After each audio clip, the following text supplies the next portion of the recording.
I accept how I feel. I accept how I feel.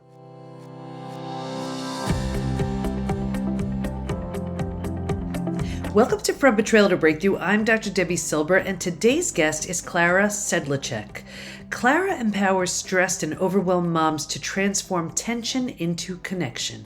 She creates a safe and nurturing space where moms can offload, unstress, and grow whole again. She uses clinically proven mind-body practices of tapping, EFT, matrix reimprinting, and nature-oriented wellness to nurture the now and release the past. She believes happy moms raise happy kids, and that our lifelong journey is to forget what we were told before we get old. So today's topic is the betrayal of motherhood. You may have been raised by a mom who was struggling with addiction, was abusive, was sick, didn't love you the way you needed, or maybe wasn't around at all. My guest today, Klara Sedlacek, experienced a different type of betrayal from her mom. Her mom was raising her as a boy. This wasn't something Klara felt, resonated with, asked for, or wanted, but her most important influence, her mom, was insistent that Klara be a boy in every way her mom wanted her to be. Join us for this conversation around how Klara managed that confusion, anger, and more, and the specific tools she used to become healthy, happy, and whole. Here we go.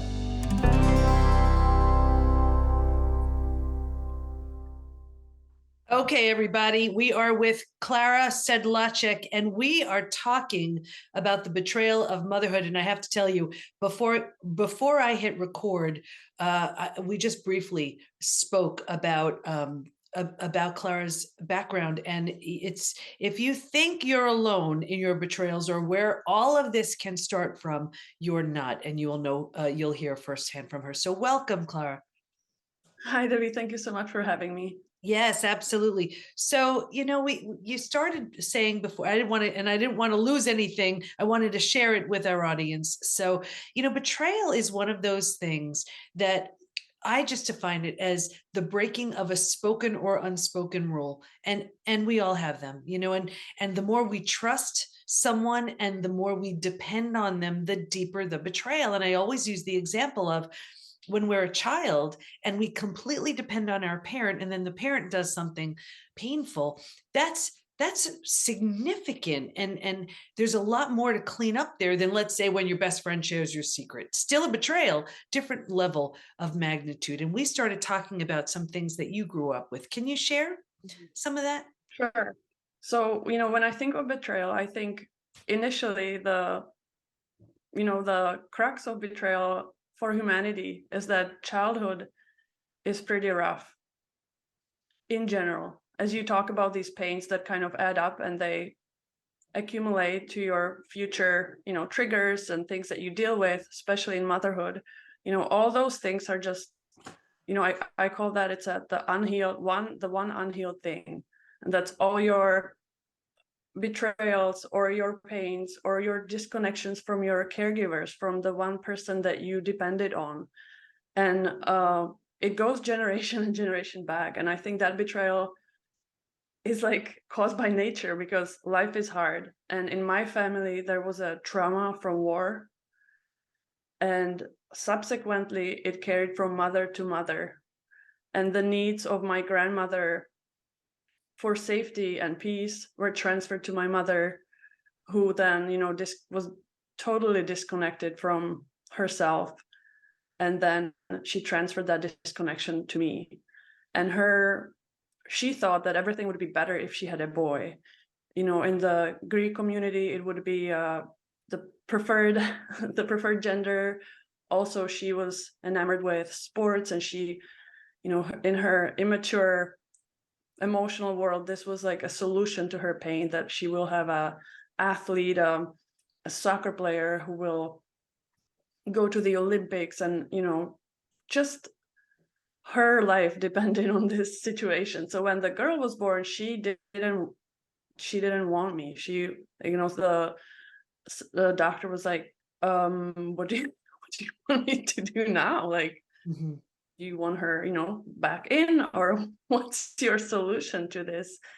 And even though she, she tried to, accept that through her pain, she wasn't able to.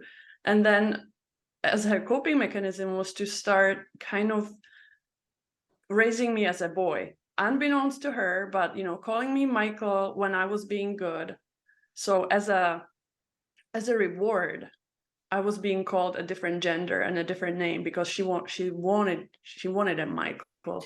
So this wasn't just, exposing you to everything where, something like traditionally people would think, okay, the football is for boys, I'm going to put you on the football team. It wasn't like that. It was like she really wanted you to be a boy. Yeah. And this is not her like, oh, I'm going to mess this kid forever, I'm going to call her Michael. This was just her coping mechanism with her pain. And I think even though we deal with betrayal, we have that option also to look at the other person who's doing the deed as a person in pain, and we can and look at unable that later on, unable to deal with their pain, and just that betrayal is their coping mechanism, the lies, the cheating, the whatever happens to us through them.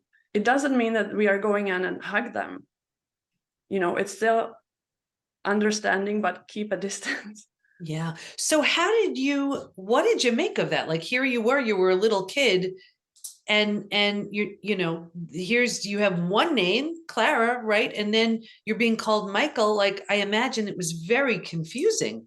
It was. And I would, kindergarten days and daycare, I would get into fights with boys because they would say, you're not Michael. And I would be, oh, I'll show you how Michael I am. And I would beat the, bejesus out of those boys. Or I would call my mom and be like, Mom, can you tell this boy that I am Michael? She would say, of course.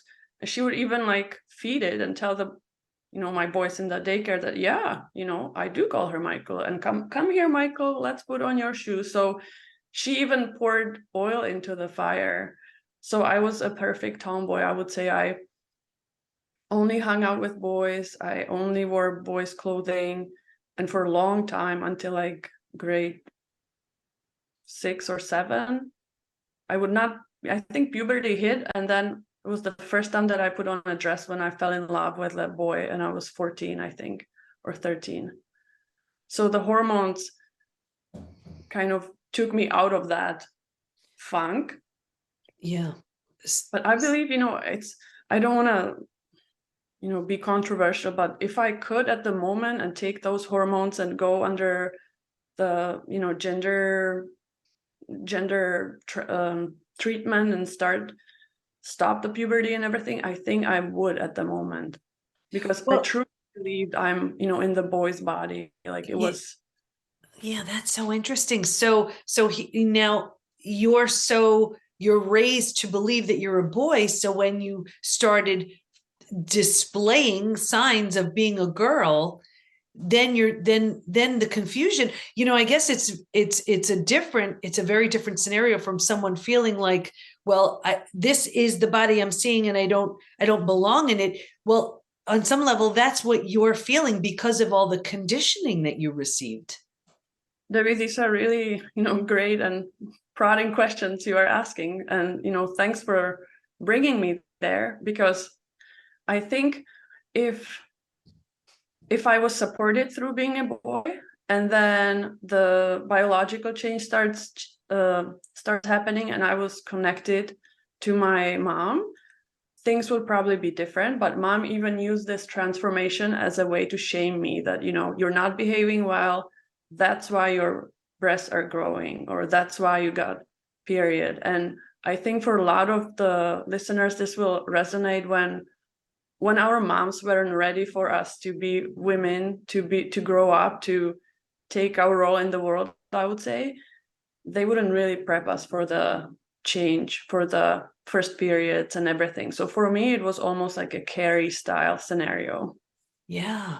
From the horror movie.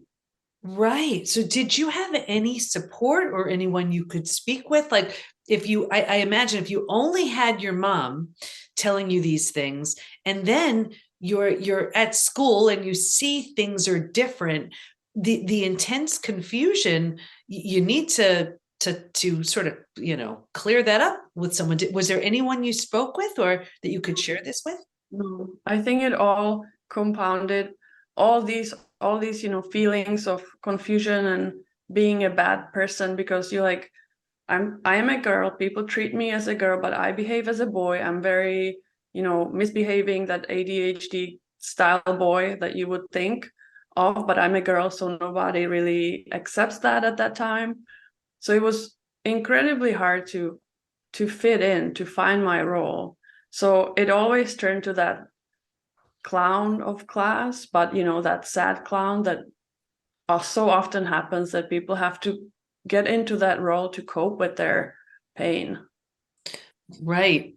And so when did you, let's say, not feel comfortable, but at least feel like, wait a second, I feel like a girl, even though I've been raised as a boy, this isn't working. I mean, you must have been, were you angry at your mom? Were you, because to get to that point of understanding, you don't just get there, there's a process to get there. So tell us how you moved to that. Yeah, it was my early 30s when I went to therapy, and I said I had a happy childhood,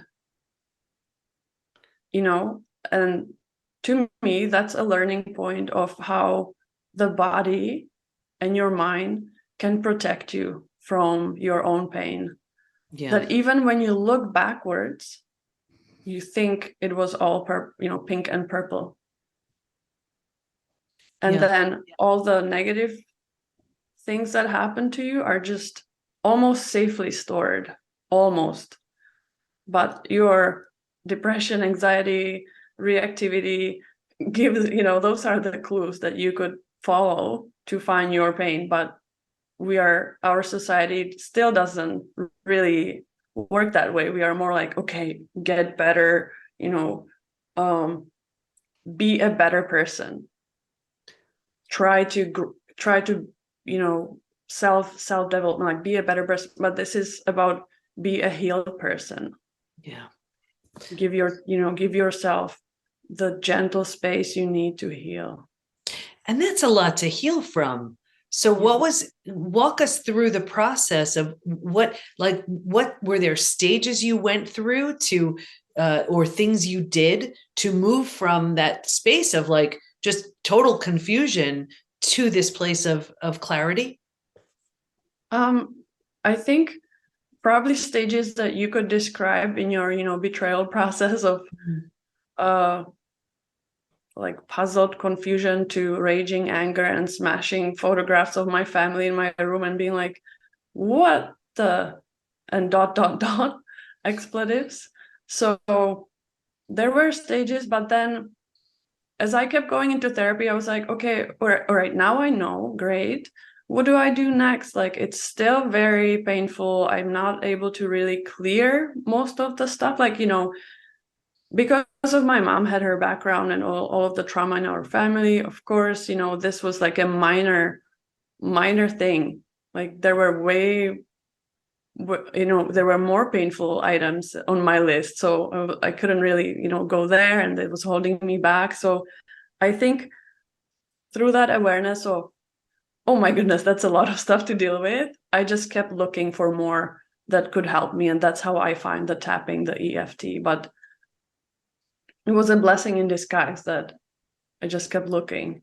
Yeah. And EFT, I want to get to that because it's such an amazing tool, right, that people can do. But I just, I want everybody to understand because when you go from this intense confusion to this place of, okay, I know I need to heal, and the steps and the process, it can definitely take time, but it's also, how you said, like a little bit, it's like you do a little bit. You are sort of uncovering things. And I think here's where the body and the mind are so brilliant. You're discovering and uncovering and releasing, as it's almost like as the body knows, okay, you can handle this. I think so. So many of us have that healing crisis when we end up on the floor in our bathrooms and we think it's going to break us. We are like, I remember the bubbles coming from my nose, like water running from my eyes and soaking the carpet, and thinking, I cannot do this. This is too much for me to handle. But I did, and the body did. And I think, as you say, the body probably knows what you can handle, but this is not a message to you to be like, go ahead, you can handle this, go into it. Be intuitive with your own journey and have someone who can hold your hand, who you trust at the moment. And even if it's a little rescue dog or a cat, this is not a this is not a journey for yourself. You need someone who's sympathetic to your plight on your side, even if it's a community like, Debbie's, like your community. It's important to be supported on this. And the community is so important. And even the type of support besides the loving, compassionate people that you need around you when you're moving through something like that. Like, I'm thinking we have so many amazing coaches and practitioners in the PBT Institute. And one specifically works with people with somatic body-based activities because there's so much trauma that gets stuck in the tissues. So she's one of the coaches that a lot of our members see early on in their journey when they come in, with they're coming in stage 2 or just things have been stored for decades. They see her first to release all of this. And when you release this trauma, you're allowing for this next level and this next stage and this next phase of yourself. So okay, so that's truly a lot to move through and rewire your mind. And then was there a point where you were like, you know what, I'm comfortable in being a woman, this is who I am, and I'm good with it, and let me now take on other things? So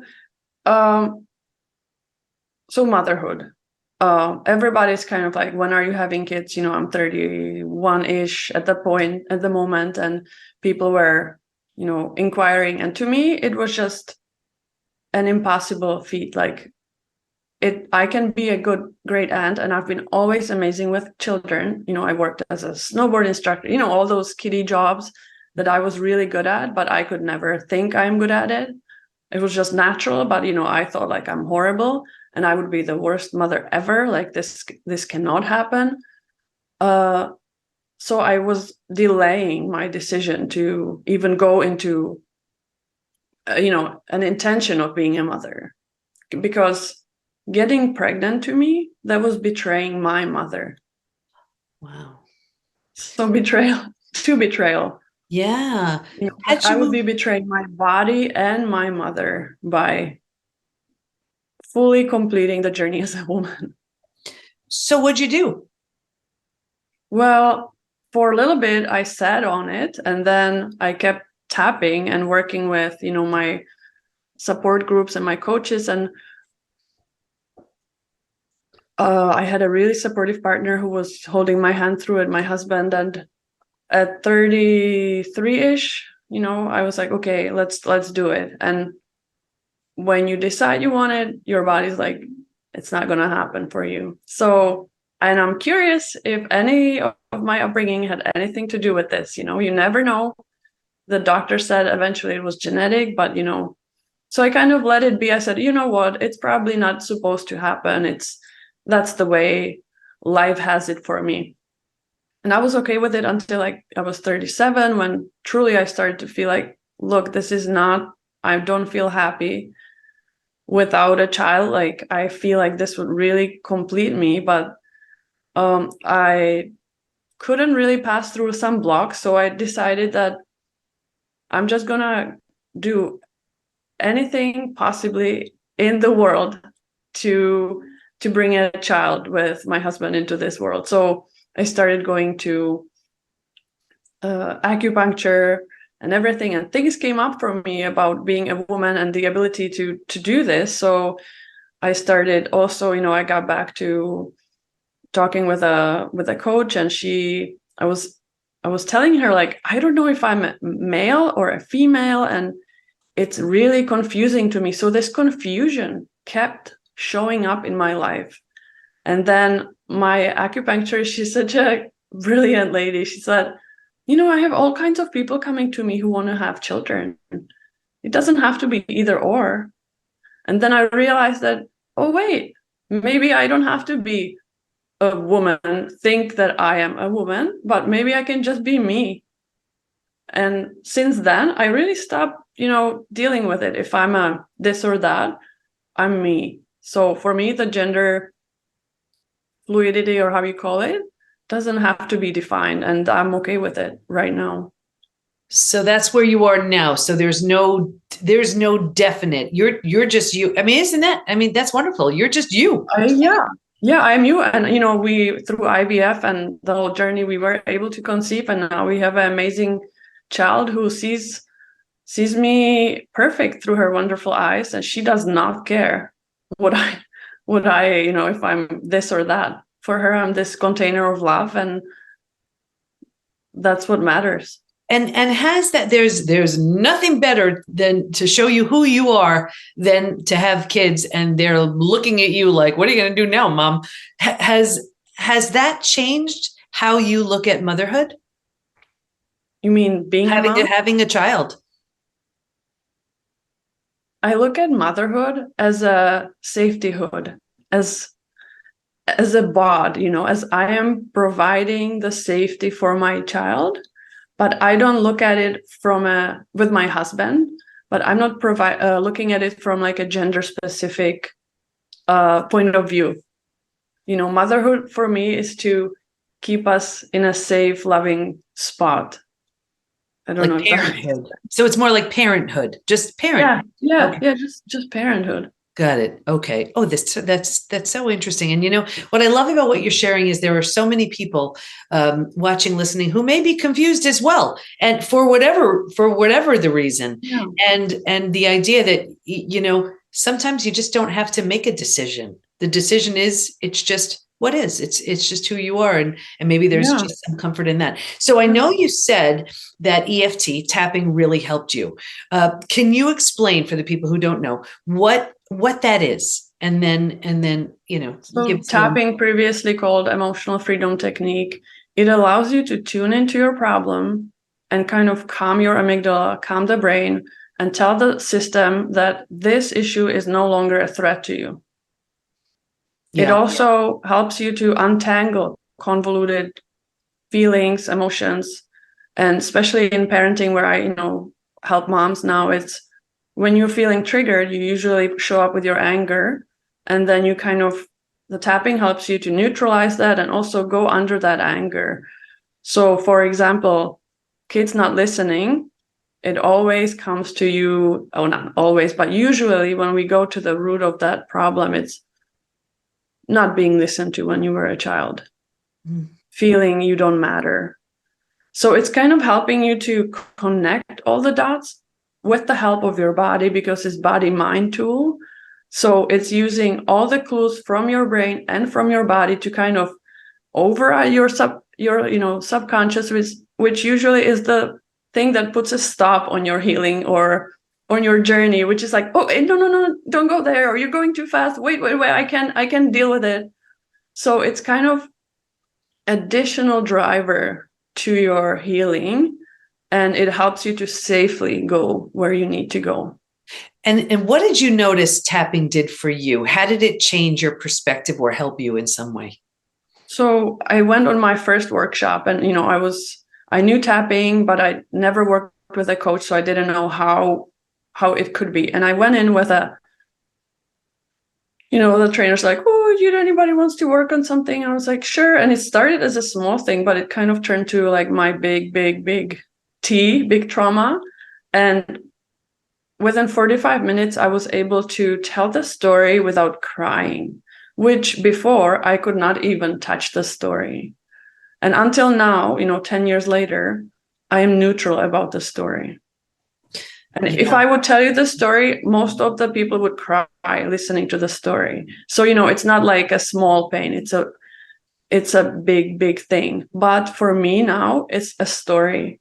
So it kind of gives you the chance to line up your stories, hear them, listen to your, inner child, what you need to say, even about changing beliefs, like where the beliefs started, but you no longer are dragged back to them all the time. Yeah. And it's so important because especially, I always talk about the 5 stages from betrayal to breakthrough. And if anything glues someone to stage 3, it's the place we get stuck the most. It's telling your story over and over and over and over again without a strategic plan to move through it. And then we get so good at our story, we're saying it and we're looking for that sympathy. We're looking for that, acknowledgement and recognition and all of these things instead of looking at how much better it's going to take to heal. Mm-hmm. So what you're saying tapping does is neutralize the story. So, I remember Carolyn Mace saying, you never want to teach or share from the wound. You want to do it from the scar. And mm-hmm. It's true. It's a very different space when you're speaking from that healed place, like how I talk about my betrayals. It's from that, the healed place, because that's when you can serve, because you're not going right down there to the depths where you can't really pick yourself up. So we only have a few minutes. Can you just run us through a really quick tapping round just to show us what it's like? Do you have anything going on right now that kind of bothers you on your mind, or bothered you yesterday, or with your family, children, something that you like, everything is perfect in my life. No, I'm only kidding. No, you know what? Because it would serve the most people. Let's just talk about stress. Okay, stress, perfect. Because that's something it's an amazing de-stressing tool. So what's stressing you right now? So what's stressing? Just my schedule. Probably just I've taken on too much. So can you take one thing that's too much? One thing that's too much. I haven't said no to things that I should. So it just winds up on my plate and I just do that. So here's a tapping point that we start for people who are listening. You can pick one thing that you are stressed about, or it could be even a generic thing, but we're going to start tapping on our side of the hand, which is called like karate chop point, where you would, chop a log in an exhibition of your black belt. So we're going to tap there and just say, even though I feel this stress. Even though I feel this stress. About taking on too much. About taking on too much. I accept how I feel. I accept how I feel. Even though I feel this stress. Even though I feel this stress. About taking on too much. About taking on too much. And I feel that stress. Where do you feel the stress? And I feel that stress kind of your body. Yeah. Okay. Does it have a color or a vibe?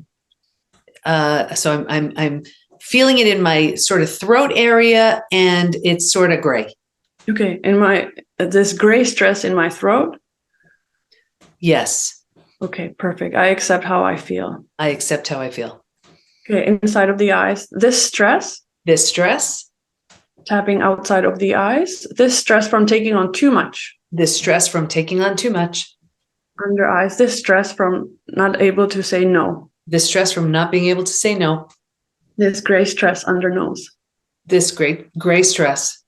On your chin, this stress from taking too much. This stress from taking on too much. Like the thymus or your chest. Your chest. This stress from taking too much. This stress from taking on too much. Okay, take a deep breath. Tune into the stress and your feelings in your body and tell me how that shifted. It feels a little bit better. And this is going to sound so crazy. It feels like the gray is like breaking up. Mm-hmm. That's what it is. So when we started, I forgot to ask you how high the stress is, but what would you say it was before we started? It wasn't terrible. I would say it was a 7. Okay. And now it feels probably like a 4.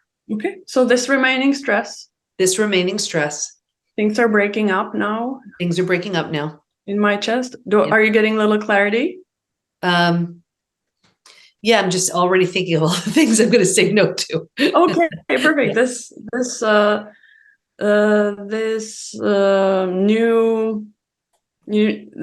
urge to say no. This new urge to say no. Okay. And the remaining stress. I accept how I feel. This remaining stress. This new me. This new me.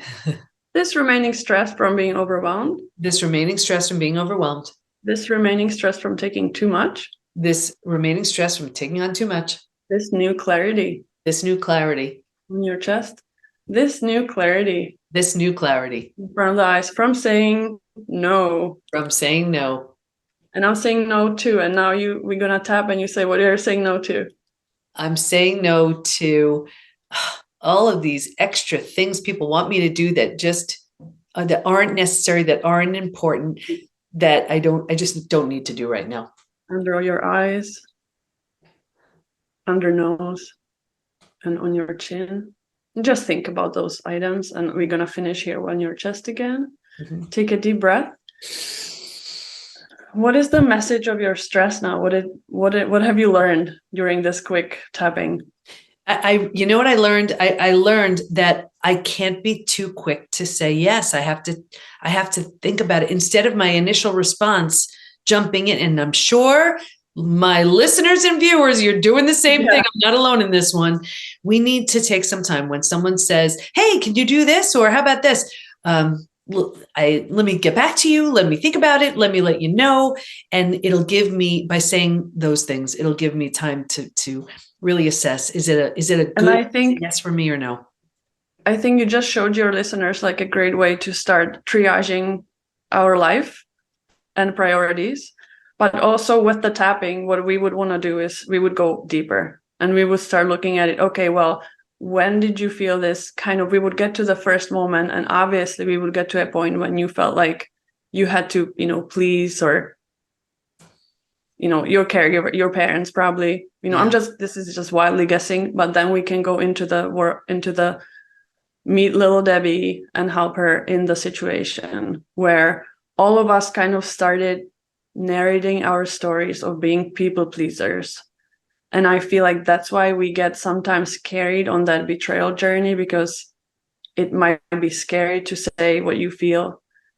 And I think, you kind of helped us all kind of remember that what you feel matters, and you are no longer being persecuted for your feelings. So get out there and, do your thing, and do it despite your feelings of, being afraid. And it's so important, and it's so true. We're trying to do everything and be everything for everyone, and then it's typically at the expense of ourselves. So, Klara, what do you want to make sure everyone knows as we wrap up? About betrayal or in general? Just about healing, about moving through things. I feel like you have so much wisdom, and just I would say don't stop. Don't take a no for no. Don't stop until you find it, until you find that release, because you don't have to go. I know this is not talking about against any modalities, everything's great, but you don't have to go to therapy for 10 years and still feel trapped. Like, there are amazing people, coaches, programs like Debbie's, or, other programs that will help you. And just don't stop. Don't take mediocre healing as a healing. Just keep going until you find that. And, tapping might feel like, what? But if I kept asking people when I was in my 20s, like, and they were in their 40s, 50s, like, what would you do differently? Like, what is it that you would want to, this is it. Go get tapping, find someone who you can work with, and just, use it as your vessel to get through your betrayals and pain, and come out with clarity and the scar that you can keep telling your story and help others. Oh, that's beautiful. Klara, I want to help. I want to thank you so much for your wisdom and your time. Where can we go to learn more about you and the great work you're doing? It's on my website, where I help moms who are stressed, overwhelmed from their own, life stories, and from being triggered by their thoughts. It's klarasedlacek.com. And I have a free download of a 5-pillar journey from stress to peace. Oh, that's so great. And thank you so much. We're going to have everything in the show notes. Okay, you heard it, everybody. Try tapping or whatever it is for you. Do not stay stuck, and find the right type of support. Of course, that's what all we do within the PBT Institute, bringing in amazing people like Klara to help. So thank you so much for your wisdom. I know you helped so many people today. Thank you, Debbie.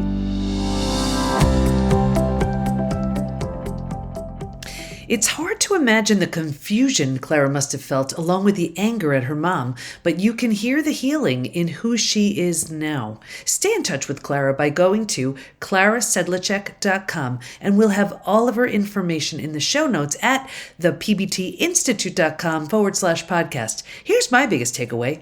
As Klara said, it's not about being a better person. It's about being a healed person. So don't stop until you find what works for you. For Klara, it was tapping, which is a great place to start because it neutralizes the story.